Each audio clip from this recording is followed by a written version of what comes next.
খুব সহজে যেভাবে আমরা বায়ার রিকোয়েস্টে রিপ্লাই করতে পারি সেই টেকনিকটা আজকে আমরা শিখব। সেজন্য প্রথমে আমি আমার একটি ক্রোম ব্রাউজারে যাচ্ছি। ক্রোম ব্রাউজারটি ওপেন করার পর আমি এখান থেকে পোস্ট আছে এখান থেকে আমি এই যে এই ক্রোম ব্রাউজারটি নিলাম। নেওয়ার পর আমি এই যে এই ডটগুলোতে গুগল অ্যাপস এখানে আমি ক্লিক করলাম। ক্লিক করার পর আমি যাব ক্রোম ওয়েব স্টোর। এই যে আপনারা দেখতে পাচ্ছেন ক্রোম ওয়েব স্টোর, আমি এখানে ক্লিক করলাম। এখানে ক্লিক করার পর হ্যাঁ এখানে আসলো। এখানে আসার পর এখানে আসতেছে ক্রোম ওয়েব স্টোর। এখানে আসার পর আমাকে এই যে গুগল ট্রান্সলেট এখানে একটা ক্লিক করতে হবে। এখানে ক্লিক করার পর হ্যাঁ এখানে ক্লিক করার পর গুগল ট্রান্সলেট, তারপর এখানে এদিকে আসছে ডান দিকে আসছে অ্যাড টু ক্রোম। এটা ক্রোমের সাথে অ্যাড করে নিতে হবে। এজন্য আমি এখানে ক্লিক করলাম, অ্যাড টু ক্রোমে ক্লিক করলাম। ক্লিক করার পর অ্যাড এক্সটেনশন এক্সটেনশন আমি ক্লিক করলাম।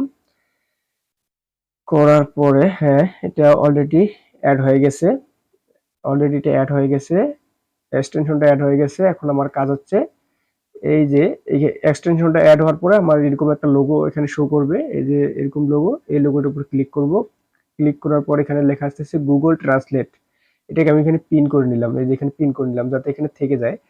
তারপর এখানে আমি এখানে পিন করার পর তারপর আমি এখানে থ্রি ডটে ক্লিক করব। থ্রি ডটে ক্লিক করার পর এখানে আমি আসবো অপশন থেকে এখানে আছে মাই প্রাইমারি ল্যাঙ্গুয়েজ ইংলিশ আছে। ইংলিশ থেকে আমি করতে হবে বেঙ্গলি। আমি এখানে বেঙ্গলি করে দিলাম। তারপর এখানে হচ্ছে ইমিডিয়েটলি ডিসপ্লে পপ এই যে এটাতে সেকেন্ড নাম্বার যে অপশনটা আছে সেটাতে আমি ক্লিক করলাম। ক্লিক করার পর সেটা আমি সেভ করলাম। ব্যাস হয়ে গেল, আমার এই এক্সটেনশনটি অ্যাড হয়ে গেল আমার এই ক্রোমের সাথে। এখন আমি যদি আমার ইউটিউব চ্যানেলে যাই, দেখাচ্ছি সিস্টেমটা কিভাবে কাজ করে এবং কিভাবে এই এক্সটেনশনটার কাজ কি। আমি যদি আমার ইউটিউব চ্যানেলে যাই, যাওয়ার পরে আমি এটা এই যে ইংলিশটা আসতেছে, ইংলিশটার মানে আমি কিছু বুঝতেছি না আসলে এটা ইংলিশটা কি বলছে। এর জন্য আমাকে কি করতে হবে, আমি এখানে চিপে ধরলাম। আমি ভিডিওটাতে যাই, দেখি আসলো এই ভিডিওটা আসলো। আসার পরে যে এখানে এতগুলো ইংলিশ আছে আমি ইংলিশগুলো বুঝি না আসলে কি বলছে। এজন্য আমি এই ইংলিশগুলোকে শুধু কি করব, একটা মার্ক করব। হ্যাঁ মার্ক হচ্ছে না, দাঁড়ান একটু। এই যে আমি শুধু ইংলিশটাকে মার্ক করলাম। মার্ক করার সাথে সাথে এটা কি হয়ে যাচ্ছে, ওই যে উপরে সাথে সাথে তার কি বাংলাটা চলে আসতেছে। আমি যদি এই যে এটুক যদি করি, এই যে দেখেন সম্পূর্ণটার বাংলা চলে আসবে। ঠিক আছে, কি কাজ হচ্ছে না কেন, এই যে সম্পূর্ণটার বাংলা চলে আসতেছে।